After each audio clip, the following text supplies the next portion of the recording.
നെയ്യാറ്റിൻകരയിലെ ഒരു വീട്ടമ്മയുടെ ആത്മഹത്യ നിങ്ങളുടെ എല്ലാവരെയും മുൻപിലുണ്ടല്ലോ അല്ലേ? അതൊരു പ്രധാനപ്പെട്ട വാർത്തയായിരുന്നല്ലോ കഴിഞ്ഞ ദിവസങ്ങളിൽ.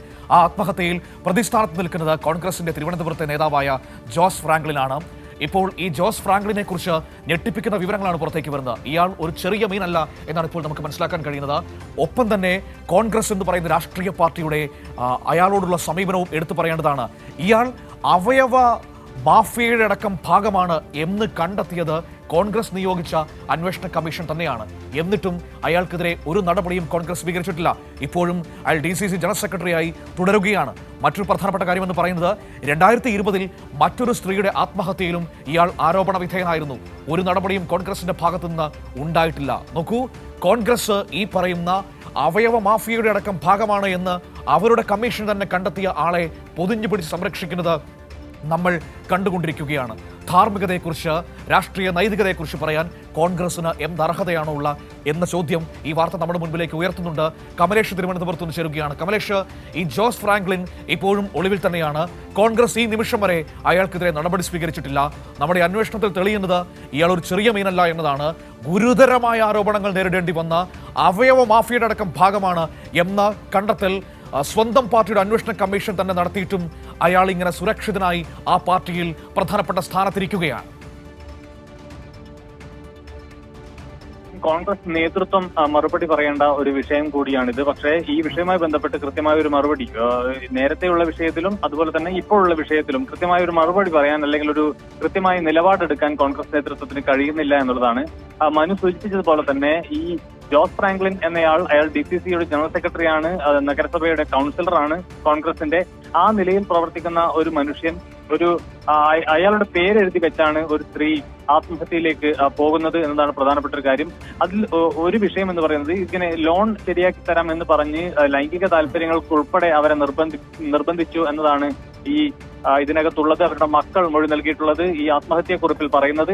ആ നിലയിൽ ഒരു സ്ത്രീക്ക് ജീവനൊടുക്കേണ്ടി വരുന്ന ഒരു സാഹചര്യം ഉണ്ടാകുന്നു. ഇതിനു മുൻപ് തന്നെ മനു നേരത്തെ സൂചിപ്പിച്ചതുപോലെ തന്നെ നേരത്തെ ഒരു സ്ത്രീയുടെ മരണത്തിലും ഇയാൾക്ക് പങ്കുണ്ട് എന്ന നിലയിലുള്ള ആരോപണങ്ങൾ വന്നു. അന്ന് കോൺഗ്രസിന്റെ മുതിർന്ന നേതാവ് MA വാഹിദിനെ ചെയർമാനാക്കിക്കൊണ്ട് ഒരു അന്വേഷണ സമിതി രൂപീകരിക്കുന്നുണ്ടായിരുന്നു. ആ അന്വേഷണ സമിതി കണ്ടെത്തിയ കാര്യം എന്ന് പറയുന്നത് ഈ വിഷയത്തിൽ ജോസ് ഫ്രാങ്ക്ലിൻ കുറ്റക്കാരനാണ്, ഇയാളെ പാർട്ടിയിൽ നിന്ന് പുറത്താക്കണമെന്ന കണ്ടെത്തലാണ് ഉണ്ടായിരുന്നത്. പക്ഷേ ഒരു തരത്തിലുള്ള നടപടിയും ഈ ജോസ് ഫ്രാങ്ക്ലിനെതിരെ അന്നും എടുത്തിട്ടില്ല.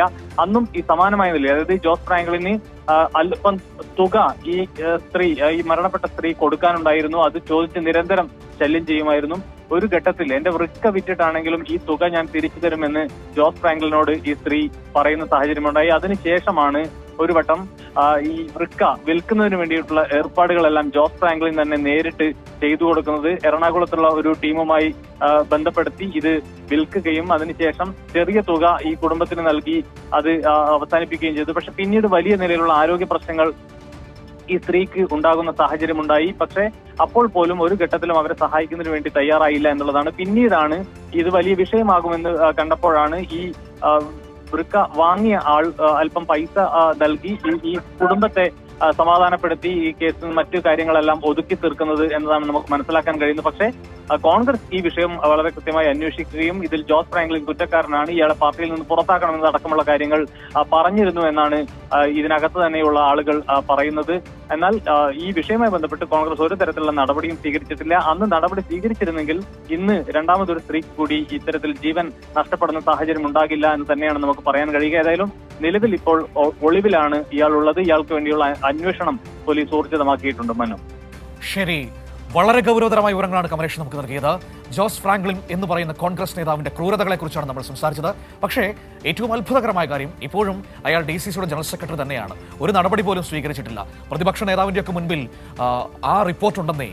ഏത് റിപ്പോർട്ട്? ഇയാൾ അവയവ മാഫിയയുടെ അടക്കം ഭാഗമാണ്, പാർട്ടിയിൽ നിന്ന് പുറത്താക്കണം എന്ന് പറയുന്ന റിപ്പോർട്ട് KPCC അധ്യക്ഷന്റെ കൈകളിലുണ്ട്, അല്ലെങ്കിൽ മുന്നിലുണ്ട്, പ്രതിപക്ഷ നേതാവിന്റെ മുന്നിലുണ്ട്.